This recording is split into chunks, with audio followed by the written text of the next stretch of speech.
works well with your sessions, and we can talk about it, and we can also talk about how we use some of that stuff to incorporate it into ours, because these are just the three biggest ones, but there are a lot more that go with it. So these three things are, the first thing is, you got to get the goalies excited to get in the cage.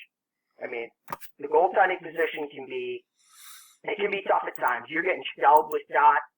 You're seeing a ton of looks where you're not at a high probability of making a save, and it's easy to get down on yourself. So how can we make training where we're going to get a lot of reps, we're going to get through a lot, but how can we get the goalies to get excited in the cage? Because that's one of the most important things.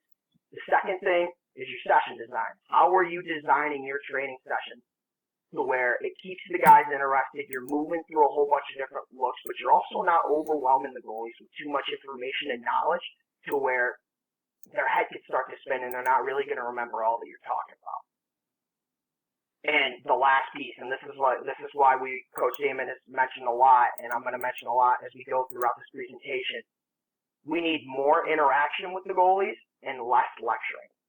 We want to hear from you guys. If you have questions or if you have something that you may think may work for your game, do not be afraid. You shouldn't be afraid to go to your coach and hey, have a conversation with them and go back and forth and talk and discuss. So let's break down these three a little more. So to get the goalies going and get them excited to get in the cage, why this is so important is because there's a huge difference between wanting to be there and just being there. I like to put it like this. If you guys, when you're in school, everybody has some subjects that they like, and they get to class and you engage with the teacher, you're asking questions, this and that, and then you all have your subjects where you're like, this isn't really my strong suit. I kind of just sit there, you get through the class, and you get through the rest of the subject.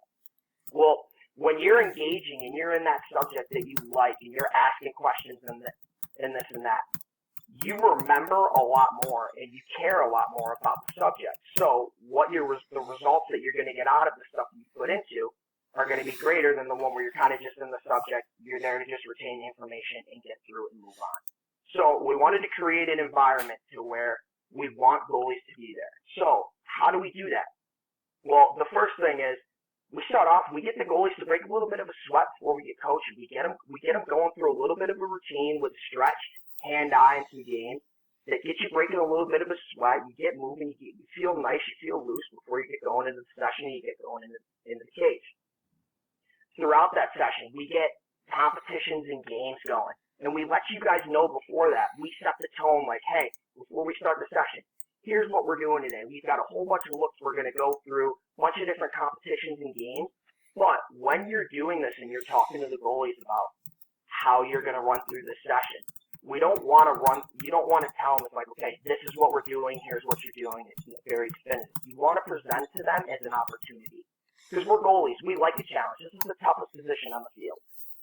Goalies can go play other positions on the field. Not everybody on the field can play goalie. This is the toughest position on the lacrosse field. So, us goalies, we like a challenge. So when we're presenting what we're going to do in the session today, we like to present it to you guys as an opportunity for you to see what you can do in these competitions and games and get you psyched up. And then the last thing is, we want you guys to communicate with one another. If we get you guys talking and communicating with one another, whether it be just friendly little banner and a hand-eye game, say we're doing some ball toss drill, we're going 2 partner pairings against one another, longest streak wins for 30 seconds on the clock. We get done and one group beats the other group by 2. Get a little bit of a banner in there. Yeah, that's right. Do your push-ups. Get back up, because then that gets the goalies fired up and it gets them going and it brings out that competitive atmosphere. Yeah. So, in the chat, I want you guys to put, what are some things that get you guys excited to get in the cage? Let's hear it, guys. Let's hear it if you can. What are some things that get you excited to get into the cage? While we're doing that, Tim, 43 from New Hampshire, says, I've been waiting all week for this session. I've been waiting for this session all week. I love it. Here we are. Beautiful, Tim. Yeah. What are some things that get you excited to get into the cage? Because I'm the quarterback of the defense. The shootout says Sherman, the Shermanator in the house, and I love it. Because I'm the quarterback of the defense says Nick. Those big matchups says Liam. Trying out new techniques from Evan. Helping out the team says Brickwall Benny. Beautiful. The pressure of the game from Lake, the one-on-ones from Andrew Swanson. Yeah. All right, Coach Damon, I want to go back. Who talked about trying out new techniques? That was actually Evan. Evan from Team Lax Goalie Rat. Beautiful. Yeah. That's a huge portion of why we love to get with youth goalies and train them. So, talking about getting into new techniques, when we're doing our training, and if I have anybody, is Caden Demery in the chat? Caden, you in here? Hang on. Caden, I was talking to Caden at my last youth session in December. He said he was going to pop on for this. All right. I think I could check in the, I don't see him in the chat. Caden with a K? No, C. C. Don't see him yet, but maybe he'll jump on here. All right, so when we go to our youth sessions, we talk a lot about there's no scoreboard right now what's going on. So this is the time for you guys to step outside of your comfort zone and get scored on as much as you can, because it's not failing. It's a learning experience. And that's how we present it. That's how we want to present it to you guys in this training. We want you guys to get into the cage, and like Coach Porter talked about with that great dynamic arc session, maybe take a little bit of a step out and try a high arc and figure out if it works for you. And if you get scored on, that doesn't mean that you can't do it. That means, okay, maybe you took a little bit too far of a step out and you didn't give yourself enough time to react to the ball. So maybe next time you do it, take a little less of a step out. And vice versa. But we always want to create that open environment to try new techniques so our goalies can get creative and find tools that work specifically for your game.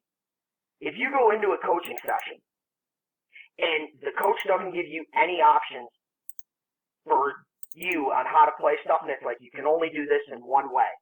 Well, not all goalies are the same. Every goalie's different, so they need to be coached differently.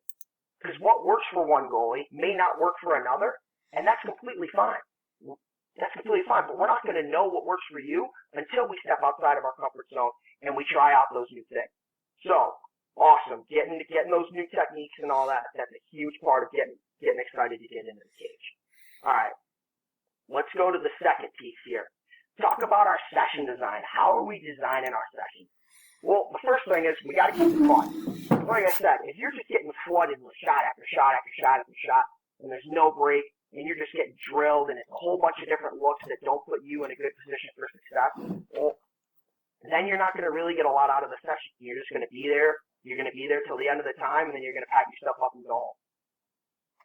We want to keep it fun, because if we keep it fun and we keep you guys energized and get you guys communicating with one another, then not only are you asking us as the coach questions about who you can play certain scenarios, but you're also asking each other questions, which is a huge aspect of things. We want you guys to ask each other questions when you're in the cage and you're standing in the line together, because you guys are the ones that are playing the position. So if we're doing a session and it's fun, we got a lot of energy going, we're doing some competitions and that, and you see a goalie that's popping off, ask him in line what he's doing. Well, yeah, hey, I know that I'm a little bit better to my stick side than I am to my off stick side. So if I feel like I need to make a save, I take a little bit of a step to my left because I'm a right-handed goalie and I'm going to give up a little more on my stick side, and that's where I want shooters to go. So then that's something that you can step into the cage and try to get to the communication between the goalies. Keep it simple. This is probably the most important out of everything, because I've seen a lot of different stuff where you can go into a session and goalies just get absolutely flooded with information. And it's a lot of great information, but there's too much information to comprehend and we don't remember as much or anything at all. So by keeping it simple, we talk about picking 2 or 3 little focus points and just hammering home those 3 focus points for the whole session. Why we pick 2 or 3, in the special forces, meaning like your Navy SEALs, your Army Rangers, your Green Berets, when they're putting together battle plans, they talk about, okay, when you're putting together the plan, keep it simple. Your guys can remember 2 to 3 things at most. Anything outside of that, you put them into a space where they can forget something, and especially at that level, if you forget something on a battle plan, things can go along quickly. So, same thing applies here. We don't want to overflood you guys with information. We want to give you a couple different focus points, and that way they're easy to remember. You get in the cage and you can pick something that you want to work on. And the last thing is, we want to challenge you guys, though, in the session. Like, yes, we want to keep it fun. We want to keep it simple. But you guys aren't going to grow as goalies unless we challenge you and we put you in situations where you're uncomfortable and you haven't been before. And then once you get in those situations, we want to keep you there. We want to get you comfortable being uncomfortable. Get comfortable being uncomfortable. So if we take a look here, this was a session plan that I did with some goalies back in October. We talk about getting goalies to get into the cage, getting them breaking a sweat. Well, here's our little routine we do. We get in, we have our little opening talk, we go through our stretch. After we go through our quick dynamic warm-up stretch with a couple of little sprints at the end to get our body moving, then we pop into our hand-eye. We have a hand-eye segment where there are a couple of different competitions built in. Like I talked about, longest streak wins. Let's have the whole group go 30 seconds with no drops. Then we have a little fun hand-eye game, where our game is called the clap game. It's basically, if somebody goes to toss you a ball, you have to clap and then catch it. And if you don't clap before you catch it, or if you clap but you don't catch it, you got to drop and hit a burpee and pop back up, and we'll play for like a minute. And person with the least amount of burpees at the end wins. Then from there, so after we go through all that stuff, we've got you moving, we've got you breaking a little bit of a sweat. Now we get into our outside warm-ups. Here we go. We go through our outside warm-up. High hits low, boom. We get through that. Then we go competition. All right, let's go. We got 3, 4, 5 goalies in the session. Each of you guys are going to get 5 shots on cage. Person who makes the most saves out of the 5 wins. Boom, let's get the competitive juices going. We want you guys competing against one another. Okay, from there, now we're going to move to same side step down / hitches and take a little shot on the run. So we'll go through that little look where a shooter can catch the ball on a pass that goes up the same side. They can either take a step down or take a little bit of a hitch and take a run to the middle and take an outside shot. Boom, we get through that look. Okay, then we go through there. We'll go low angle step downs with a little bit of a dodge underneath. We go through that. We'll do some little competitions all throughout those drills. But before we get into the competitions, we're always going to give you guys time to get into the cage and play around with a couple different things. Figure out what works best for you in your game on how to play this shot in a certain situation. So, after we go through that, boom, we're done with all of our outside stuff. Okay, now we're going to go inside. We're going to go to our 4 corners drill. We go through our inside 4 corners drill. Boom, where are we going? Okay, competition. First goalie to get 2 saves 2 times in a row. Here we go. We're going to go through. Boom, boom, boom. We move, and then we finish with a little bad end competition at the end. So, we're putting you through a bunch of these different shot situations where we're challenging you, but we're not really overcomplicating the looks because we're keeping them just outside and inside. We're keeping it simple, and we're keeping it fun with allowing you guys to compete with one another and interact while you guys are in line. And the last piece is, like we talked about, more interaction, less lecturing.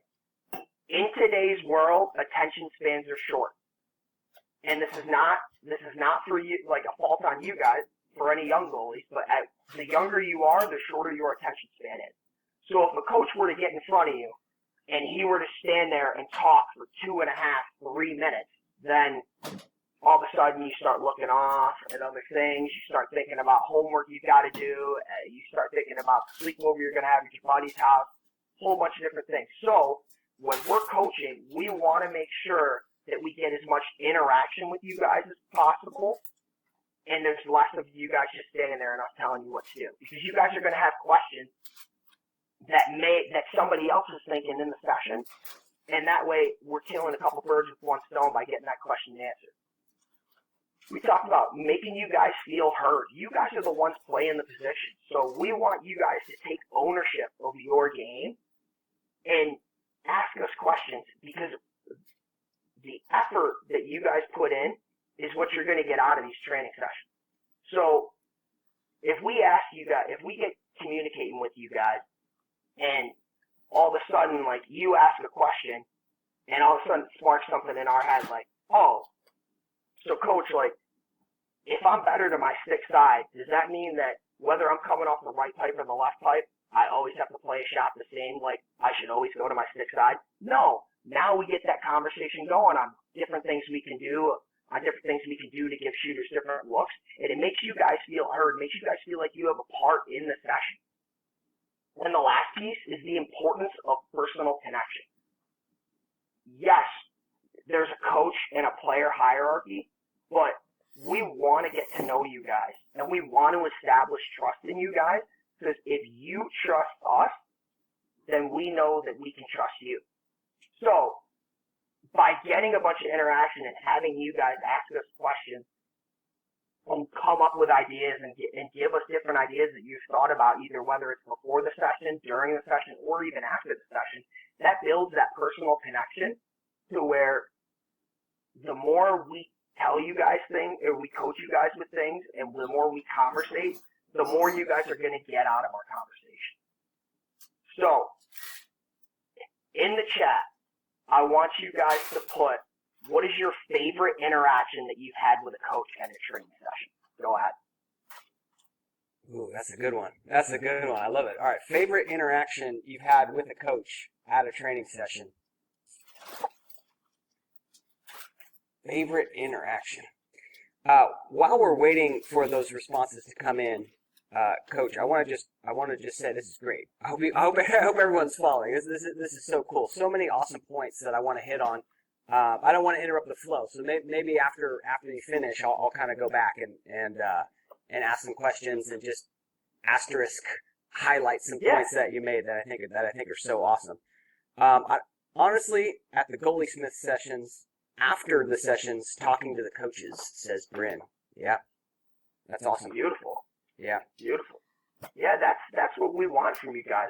After we put you guys through these sessions where we challenge you, we have the privilege to work with a ton of great coaches, and one of our favorite guest coaches to work with is our guy Parker Ferry from down south. Works with 3D Georgia, was Reset Lacrosse, which is a goalie training company down there.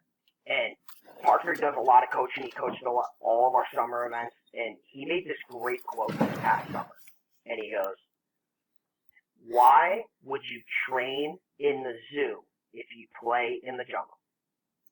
Why would you train in the zoo if you play in the jungle? Your training, if you play in the jungle, your training should be the jungle times 2. We want to put you guys in situations that challenge you. So that way, when you get into these game scenarios, everything kind of slows down a little bit." Yeah. And then more importantly, to Bryn's quote, or to Bryn's point, after the session and we put you through that and you get done with the session, you're sweating, you're out of breath and all that, we want to hear from you guys, things that you found works well for you, because what works well, like we talked about, what works well for you, it may work well for somebody else, it may not, but we're not going to know until we have that interaction, and then we can use it and going forward. So, awesome, I love that. What do we got? We got one more? Yeah, we got a couple more. We got a couple more. So Nate says, challenging Brett Queener at the Nation's Best earlier this year. That's awesome. Oh my gosh. Nate, good to see you again, buddy. I was at the Nation's Best with Coach Queener. Awesome. Yeah, awesome. Devin says, Devin's 8 from Texas, by the way. Them congratulating me after we win a game. Then he says, just getting props from the coaches for working hard in the cage. Beatrice says, I haven't seen my daughter's coach never say you can't. I will try. It's always positive talk, talking about the good things she does during the game or the scrimmages. Tierden Rowe at Goalie Smith is talking to the coaches and bettering myself with their advice. Skylar says, coach is actually paying attention to me and giving me some feedback. Yeah. And Nate says, I saw you there. Beautiful. Awesome. No, that's awesome, guys. That's the stuff that we want. And to go back to the point that was made about your coach telling you that you can't, I mean, very, very, very, it's not going to happen often that a coach, if they know what they're talking about in the goalie world, that they'll tell you you really can't do something. It's always, okay, you should do this, here's what you should do. Because you're normally on the right track with something, it's just making a couple minor tweaks to get it to fit your game. So I love that. That's awesome. But Coach Damon, what was the question you had here with the ad here? Oh, so if you go back a slide, it was talking about, you talked about asking questions, right? Asking questions of another goalie. Hey, I know you're really good at, I see you just dominate those off-stick hip saves. Could you talk me through that? What are you doing? I would really encourage goalies to take that piece of advice to heart. It doesn't even have to be with goalies too. A lot of times goalies tell me well, I'm over here in Goalie Island, and sometimes I feel really, isolated from the team? How do I get meshed with the team? How do I bond? Go talk to that shooter and be like, hey, I really noticed you score really well from this thing. What are you doing? Right? Just ask the questions. Get your lacrosse IQ leveled up. And I'll tell you what, too, and Coach, you can probably back me up on this. On the other end, it benefits you to have to explain what you're doing. Coach, I imagine as you've gotten into coaching, your knowledge of the lacrosse goalie position has just skyrocketed. Oh my gosh, tenfold. Right? Because you have to explain it and you have to understand it at this level that is just way beyond doing it. Right? So even, I don't care how old you are, 8, 9, 10, if you can explain to another goalie how to make a save, guess what? Your lacrosse goalie game is going to benefit tremendously. I just wanted to ask us that. No, 100%, 100%, guys. That's like taking control of your own game and really mastering it. You can be good at something, you can be great at something, and then you can master something. And if you can help coach other people, and even if it's just starting off with a couple little pointers, and then as you do it more often, you'll learn more about the itty-bitty details. And like Coach Damon talks about, your knowledge goes through the roof. So, yeah, no, that's a huge point. Yeah, love it. Cool. Let's keep going. Awesome. All right. So now that we've got our 3 biggest components for putting together our session, now we got to talk about the 3 biggest areas for improvement that we as a staff have seen from goalies. Like when we work with different goalies, here are the 3 biggest questions or areas that we've seen goalies struggle with. So there are many more than this, and I'm going to ask you guys afterwards. Actually, you know what? Put in the chat right now, what is your biggest area for improvement? I love that. Biggest area for improvement. Biggest area for improvement. Could be anything, huh? Biggest area for improvement. Bounce shot, says Bryn. Not turning my hip, says Liam. Managing the arc, says Nick. Jack says low shots. Mia says quick clears. Jack says that eliminating that pre-shot movement. Devin says throwing. Skylar says 8 meter. Tiergan says bounce shots. That's crazy. I think we had 11. There's one repeat in there, but maybe 11 or 12 answers and all unique things, which is so cool. Nate clears and getting high. Tanvi clearing and bounce shots. The Shermanator says stepping to the ball. Bounce shots, not ducking. Yeah, a lot of great answers in there. Awesome. So, and the best part is we put all those things in there, and every one of these 3 right here in some way, shape, or form was mentioned.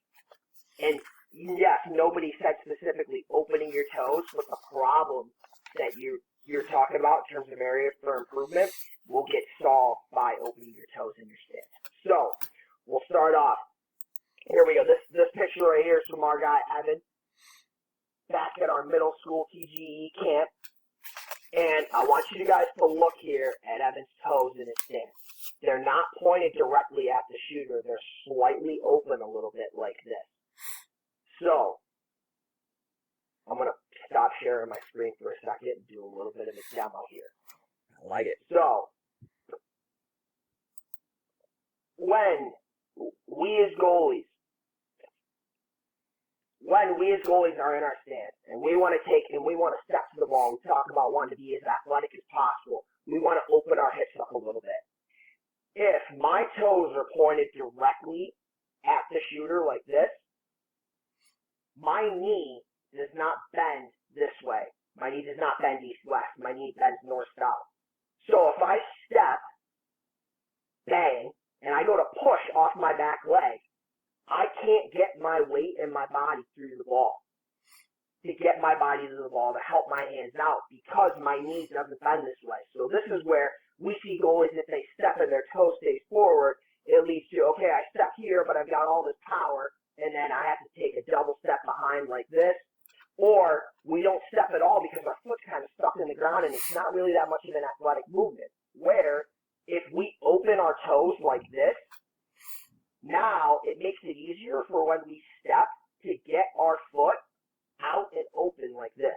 So now that my foot is out and open, see how my knee bends this way? I can now, I can open my hips up a little bit because my leg is pointing this way, so I can open my hips and make my movement a lot more athletic, but still stay square to the ball. And also, I now can push off my back foot and get my body through the ball to see how my weight will now carry through my knee. So, opening your toes in your stance is a huge piece in terms of being as athletic as possible in the cage. And when we're training goalies, we're trying to create athletes. We don't want robots. We want you guys to be able to move in the cage as lateral and as explosive as possible. So opening your toes allows for you guys to take bigger lead steps, help keep your hands inside the frame of your body. If you don't take that big of a lead step and all of a sudden my hands get punched out and my arms are all the way extended, that's where it leads to we're making tip saves on saves that maybe we can make a clean save on. Or I'm not even able to get to the ball because I can't move and my arms can only go so far before my body has to go with it. Makes it easier to open up your hips. We want to, like we talked about, we want athletes. So when you guys are going to make those low saves and those off-stick hip saves, we want you guys to open up your hips just a little bit because it's much more of an athletic movement and it allows you guys to cut across your body instead of having to swoop across like this. So it saves you that split second of time to get to that off-stick hip shot. And like I said, it just leads to a lot more natural movements. You guys are going to feel a lot more free, explosive, and loose in the cage, which is what we want. I forget where, if you go back just 1 second, I wanted to make a comment on that if I could. I forget where I heard it. It definitely wasn't an original idea, but one of these goalie summits, someone talked about, with that concept with the open toes. It's like if you're, so you look at a speed skater, or even just a regular ice hockey player, right? When they skate, like their skates are not facing directly forward, parallel, right? They're like out a little bit, and that allows them to get that power in the hips and drive, right? So just think about that. I thought that was a really good analogy. No, for sure. That's a great analogy. So, the second thing, and we heard that was one of the biggest things that we got in the comment section, was how do we make low saves? I'm struggling on low shots, coach. How do I get to make more saves? So, the first thing is you actually want to focus more on what your body does and not your hand. We as goalies, our natural instinct, wherever the shot is to get our hands and our stick to the ball. Where we need to take the step is we need to make sure that we get our body and our hands to work as one. Because you can have the greatest hand speed in the world, but if your hands go to move to make that low save, say that shot's going off the glove, and your hands go to move to make that low save, but your body doesn't, you're not going to be able to get your stick all the way to the low corner. So if that's a perfectly placed shot, you don't have any chance of making that save. So, this is another one of our youth ballers here, Ryan Conrad from New Jersey, who's at our middle school campus this year.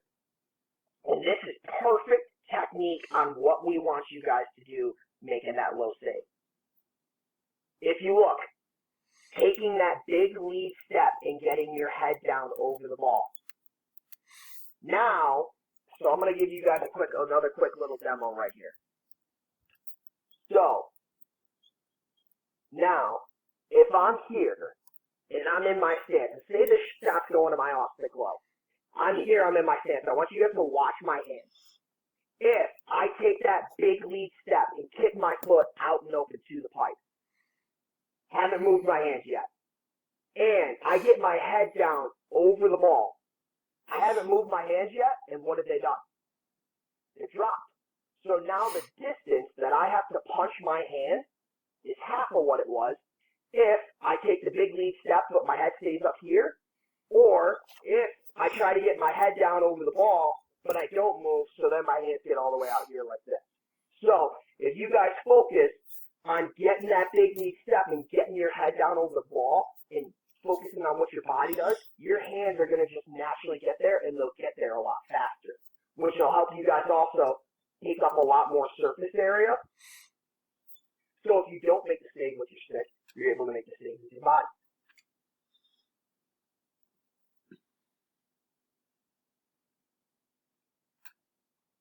And And then the last piece here is make sure that we push and try and get as lateral as possible and just get your chest to the pipe. So when you guys go back in your next training sessions and all that, and you know you want to focus on low shots, now you have a couple focus points that you can use when you're trying to make these low saves. Okay, so here's my checklist. All right, shot comes. Whether you make the save or the ball goes in, or even if it goes wide. Did I take a big lead step and get my head down over the ball? The answer is yes to that. Okay, move on. Did I try and get my chest to the pipe? Get my whole body moving as one and not segmented, so we're taking up as much surface area as quickly as possible. All right. And the last piece here, another common theme that we saw, limiting free shot movement. So, the first point I have on here is called beat the ball to the shooter.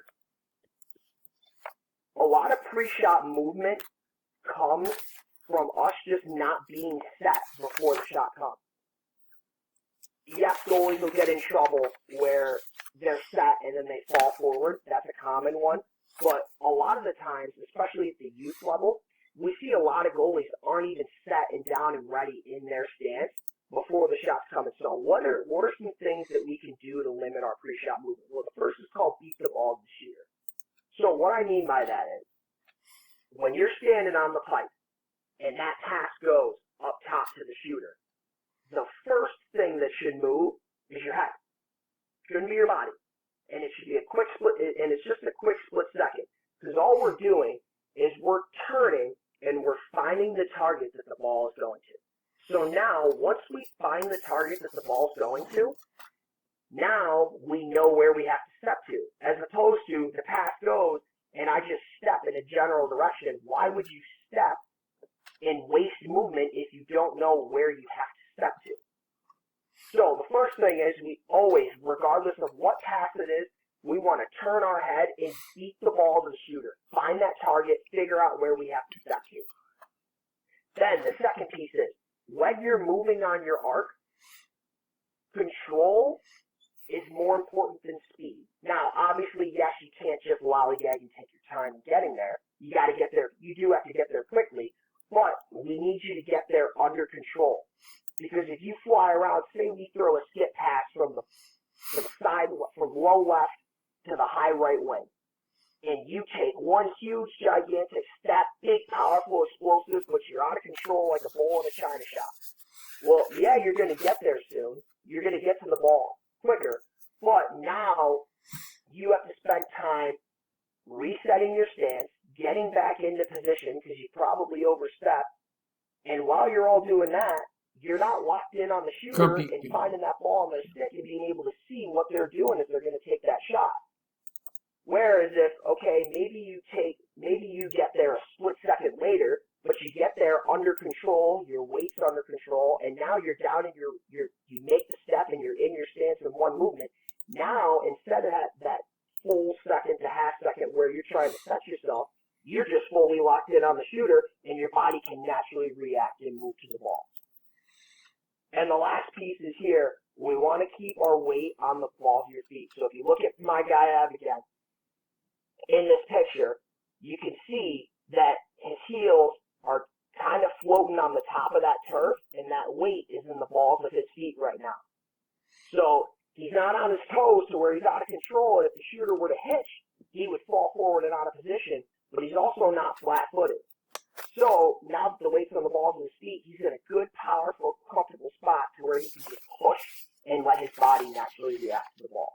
So anytime we're moving on our arc, we want to make sure that we beat the ball to the shooter, we move under control, but we move quickly, and we always keep the weight on the balls of our feet. That way it's much quicker for us to get set, and that way we can just be fully locked in on that shot before it comes at us. So,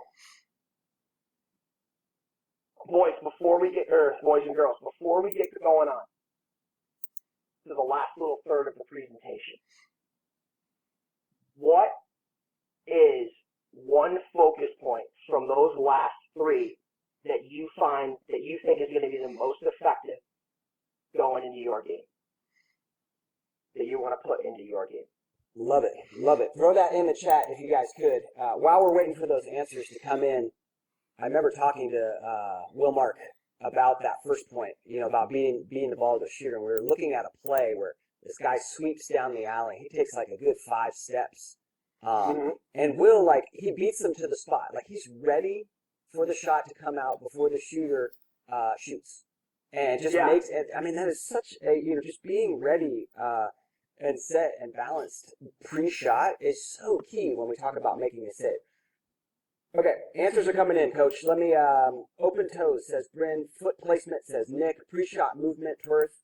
Head to the ball and low shots from Liam. Open toes from Scott. Limiting pre-shot movements from Charlie. Beat the ball to the shooter from Nate. Balance, so being on the balls of your feet. Feet at an angle, so the opening the toes a little bit, not moving early. Yep. Controlling the arc. A lot of answers coming in there. All right, so thank you guys for putting all that stuff in the chat. Now, the reason for doing that is when you're going back to your training sessions now, like I talked about earlier, use these focus points as something that you can use to maybe you let a couple in a row and you start getting in your head mentally. If you use these focus points and it's like, okay, this shot comes and we're working on low shots. This shot comes. All I'm trying to do right now, when you're at your training session, your focus point shouldn't be whether you make a save or not. Your focus point should be, okay, here comes the low shot. I don't care if it goes in or not. I'm just going to take a big lead step and get my head on the ball. That's it. Now, there are a couple things that come out of this. The first is you can start building little wins in little bits of momentum by dominating that focus point. Where if you change what result you want and the outcome that you want, and you're not so focused on, okay, did I just make the goal? Did I make the save or did the ball go in the goal? You let in a couple in a row, okay, well, now I'm just going to dominate the focus point. If you dominate that focus point four or five times in a row, now you're not even thinking about what the shot's doing and you're not in your own head. You're just focusing on what you have to do in order to put yourself in the best position to make the save. So doing that stuff is going to lead to more saves. I remember who told me this. Somebody told me the perfect shot beats perfect goaltending every time. You could do everything right, but a shooter could go pipe in, and there's not much you can do. But if you do the right things in terms of your process of how you're moving to the ball to make that save, more times than not you're going to make the save than the guy who gets lucky on like a little bit of a kick save. Don't get me wrong, we've all ever been there, but if that's how he thinks is the best way to make low saves, any good shooter is going to realize that. And even if you make the save there the first time, they're just going to keep shooting the ball back there because they know you're not doing what you're supposed to in order to put yourself in the best spot to make that save. So these little things and these focus points are stuff that you can use to help build your process to put yourself in the best position to make the save.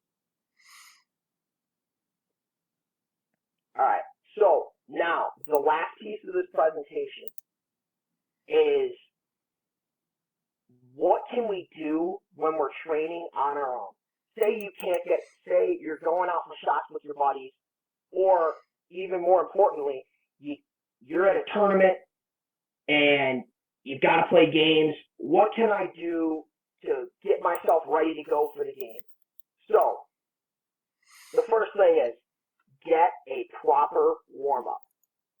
Whether you are out seeing shots with your buddies, whether you are at a training session with your coach, whether you are at a tournament, you need to make sure that you get a proper warm-up for multiple reasons. The first thing is obviously you want your body to be loose, you want to be warm, you want to be feeling movement, you want to be moving freely and powerfully. But more importantly, that warm-up serves as a routine. And if you do that routine, whether it's just a couple little hand-eye drills and getting first pause, go back, starting off getting a stretch, and then doing some hand-eye drills before you get in the shot, before you get in the cage and see shots, that routine also helps put you in the right frame of mind to enter the cage the more times that you do it.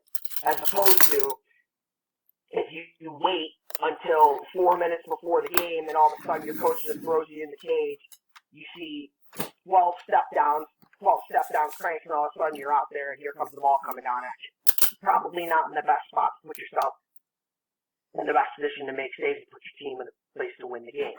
So get to the field early, get a proper warm-up, get your stretch, get your hand-eye in, and then see some shots. The second piece is we need to make sure that you're seeing controlled reps. When you're out shooting with your buddies, everybody's buddy, all they want to do is they go out and they just want to take step down. Well, let's think about it like this. In a real game, how many step downs are you really seeing? Probably, it makes up for maybe about 10% of the shots, if that. So we need to make sure that, okay, say you and your buddy go out to get some shots in. Work on sweeps. Work on shots down the alley. Work on shots up the hash. Work on mid-range. Because now you're working on, A, more shots that you're actually going to see in a game. And B, he's also getting better from it as well because these are shots that he needs to work on as well. So we're killing two birds with one stone by doing this. And the last piece is make sure when you're out with your buddies and you're getting a warm-up for the game, this is your warm-up. You need to take control of that warm-up. Make sure these shots are coming at a reasonable distance. A lot of your buddies will get out, they'll throw you a couple gumballs to start, and then all of a sudden you're 6 shots in and they're taking double crow hop step downs from 10, 11 yards. Is that warm-up going to lead, is that warm-up or are those reps really going to lead to you getting better as a goaltender? No. Are they shots that they're realistically going to see in a game? Maybe 2-3 times a season. But make sure that you keep these reps at a reasonable distance because it'll keep the shooters honest to stuff that they're actually going to see in a game, and it keeps you guys in a safe spot to not get hurt as well. Now, the last 2 points. The first thing is use your focus points. Talked about it a little bit before with the focus points. It leads to training with intent. You can be in the cage and you can just get your reps and you can get a little bit better.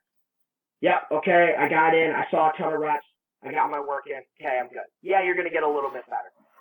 But if you go into your training session with, okay, you know what, today my 2 focus points are I'm not going to have any pre-shot movement whenever the shot comes, and I'm going to get my chest to whatever pipe the ball is shot to. Now you can go in and you can play around with your game and see what works best for you to accomplish both of those focus points. Leads to better training. You're going to get more out of your session. And lastly, it helps with the mental game. Like I talked about, if you have these focus points in your head, you can use these to take yourself out of the, okay, did I make the save or did I get scored on mindset? To, okay, well, I let a couple in a row. Here's what I'm going to focus on this next shot. For example, for me, when I was playing, I had a very, very bad problem with my weight falling forward, getting onto my toes, and all of a sudden my knees are over my toes and I lock myself up. So I would be in game sometimes, and I'd let a couple in, and I'd be like, okay, regardless of when this next shot comes, I am going to be completely set and not moving before the shot is released. And if you dominate that focus point, now you're not focused on what the shooter's doing and trying to figure out where he's trying to shoot. You're just playing see ball, get ball. You're letting your body naturally react to the ball instead of you trying to think and all of a sudden you jam yourself up and you get your hands in too tight. You lock yourself up. Using these focus points helps keep you out of your own head and can allow you to just free yourself up and play athletically. And the last thing is, make sure you're putting yourself under pressure when you're training without a coach. What I mean by that is, shot comes, Don't let there be 10, 15 seconds until the next shot. Make the save, you get scored on, doesn't matter. Pick the ball up, fire the outlet, get set. Here we go. Let's get more reps. Because that's going to lead to quicker reps you're going to get. You're going to make your training sessions much more efficient as opposed to you guys being out there for an hour and a half and we've seen the amount of shots that if we were trying to put ourselves under pressure and focus on the little details we could have seen in 45 minutes. And throwing those crisp outlets because the most valuable piece in today's game, and you guys are going to learn as you get older, with the shot clock being introduced into college. And at some point, it's going to work its way into high school, and then from there, it'll work its way down to middle school. And I don't know if it'll get to the youth level, but you guys will be getting to it quick. A goalie that is able to clear the ball and fire crisp outlets and start transition, it is so valuable in today's game. College goalies value so much the ability to make a shot, clean save, throw an outlet up and out in transition. It is one of the most valuable things. So we got to work on that stick work starting now, firing those crisp outlets. And the last thing is compete. You and your buddies go out. Okay, yep, we go through our session. We worked on up the hash. We worked on sweeps. And we worked on some mid-range stuff. Okay, now you get done, let's compete. We'll play first to 21, step down line. Not only shots on goal count, first to 21 win, loser does 10 push-ups, or when I used to do it with my brother and I was training him, we'd go loser buys in Arizona at the gas station. But you can compete, put a little something on it, but putting yourself under that pressure so when you get into the game, you're not in an unfamiliar scenario. You put pressure on yourself. You know what you have to do to perform under pressure and put yourself in the best spot in order to make the shit.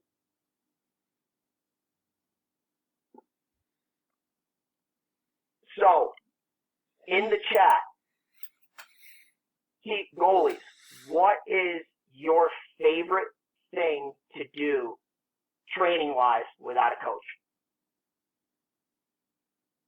Favorite thing to do training-wise without a coach. I love it. I love it. Let's hear it in the chat. And while those answers are coming in, you know what's so funny? What's so cool is a lot of Coaches in this summit kind of hit on some similar points, and to me that means like those are the important ones. And Coach Matt, yesterday we had Dr. T, sports psychologist, right? Medical, like trained sports doctor. He made that exact point of using focus points, of like taking 2 to 3 specific things into your training session, of training with intent.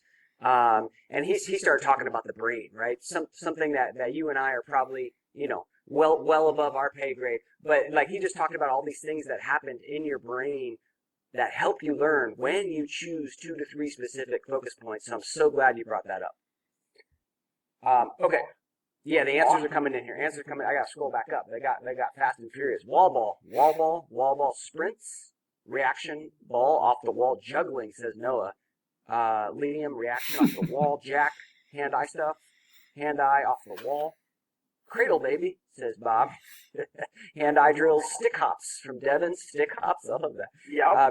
Braden loves to try to catch cards, and hand-eye drills, hand-eye, yep, awesome, good stuff.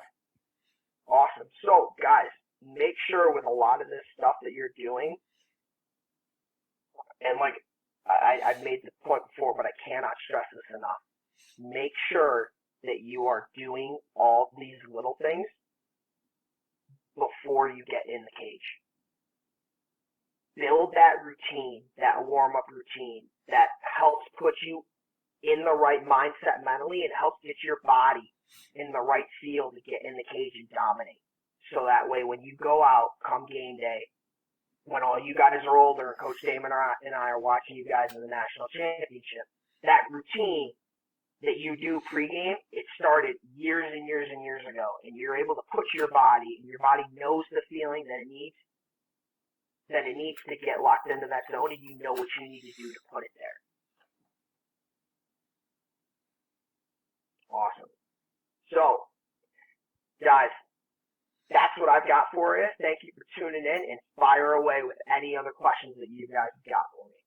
All right, we got 5 questions. We got 4 minutes. If you got time, Coach, maybe we could hang out for a few extra minutes and see if we can answer all these questions.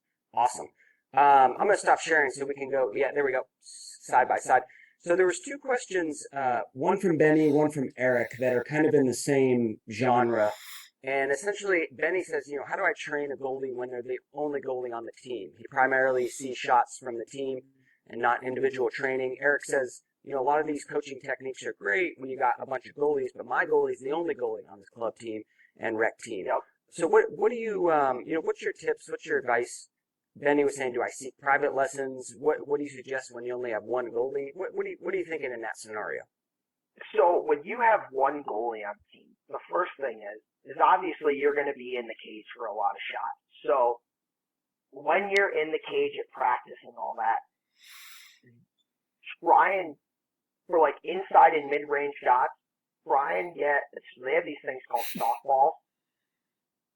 And they're soft foam balls that they fly the same as a regular lacrosse ball does, but they allow you to step in the cage and be able to see different shots and in-tight shots where I see Benny just said, or tennis ball. Yes, tennis balls, but tennis balls curve. If you shoot a tennis ball hard enough, it'll curve and it won't fly the same as a lacrosse ball. They have these, and I think Coach Porter put them in his presentation talking about the soft. Yes, Evan just dropped it in the chat. Having those softballs is huge because it allows goalies to get hit and get used to getting hit and not develop bad habits. Now, in terms of like the training and all that, like if you're the only goalie on the team, the hand-eye drills are very important. Get your hands going, get yourself in that right mind frame, get that see ball, get ball going.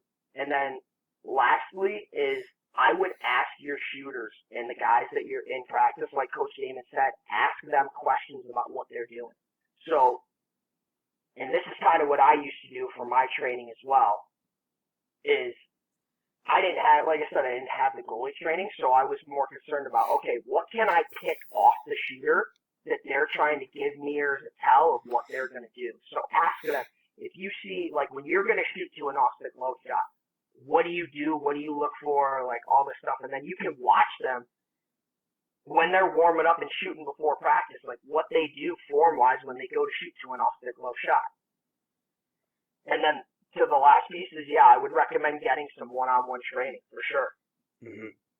Just getting that one-on-one training to where it can be just goalie stuff, because a lot of these drills, especially when you get to college and all that stuff, and even in high school and youth and middle school, all these drills are very defense, offense oriented. They're not really goalie drills. So finding ways to, whether it be just getting on Zoom sessions with a coach and like talking about stuff and breaking down game film, whether it's yours or whether it's somebody else's, or just getting in a little bit of a one-on-one session with them where you're working on some goalie things, that would definitely be my recommendation. Love it. Awesome. John had a question. When you brought up the picture of that youth goalie, he was in kind of a wider base stance. John had a question on the wide stance. So he said it seems like it would limit the movement / explosion, especially for youth and smaller goalies. What's your take on that one? So with that stance, how wide you go, that depends on the goalie. Some goalie, if the goalie goes too wide, then yes, it will limit their movement and all that. But if they're too narrow, then they still may not be as explosive, or they may be too explosive to where they step and they end up outside of the cage. So it's kind of playing around with how wide is perfect enough to where you get that explosion, but we're not overstepping. Yeah. And if you look at guys like Will Marks, whether he's 6'4", 6'3", something like that, like he can go real wide because he covers so Will's much got of a really wide stance. Yeah, so much of that cage. But yeah, I do think, as you said, Coach, it's a feeling thing, right? And you don't want to go so wide that you do limit explosion. And if that's the case, bring it in a little bit. But it is one of those things you can play with, trying out new techniques, like we talked about earlier in this particular session. Yeah. Yep. Okay.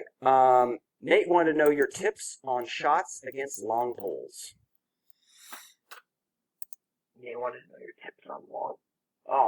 So with long poles, you have to be a little bit more patient because their release of their stick is so much. It's not as quick as a regular short stick.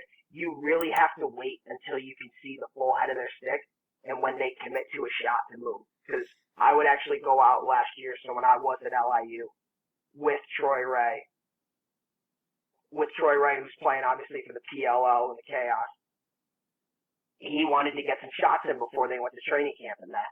So I actually suited up and got in the cage and all that, and it took me a while, but you have to really, really wait for them to commit to the shot. And if you go on what their first initial move is, like you can on a short stick in some scenario, the ball, they can just pull the ball back to a whole other spot. So you got to be a little bit more patient, and then when you go, you have to throw everything. Get your whole body there, not just your stick. You have to get your body to the ball. Mm-hmm.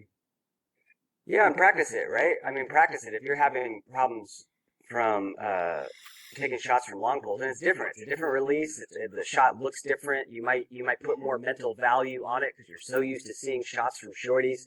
But if you go out with a long pole and you're like, hey, shoot on me a little bit, right? And just get used to it, get comfortable. I think then that when the long pole comes down and rips one on you, and they all tend to shoot the same way, right? Yeah, a lot of these goalies, they're cranking, man. So yeah. Anyway, so you get used to it. So okay. Let's see. Devin wanted to know what made you want to play lacrosse and be a goalie. So I tried playing baseball, and for me it was like t-ball, especially at a young age. It was too slow. I didn't like how you hit the ball and then you had to wait so long. Like with lacrosse, there was so much action going on at all times. And what got me to playing goalie was I didn't like to run. And goalie was the only position on the field where I didn't really have to run. And I stepped in cage in the first practice, and I actually did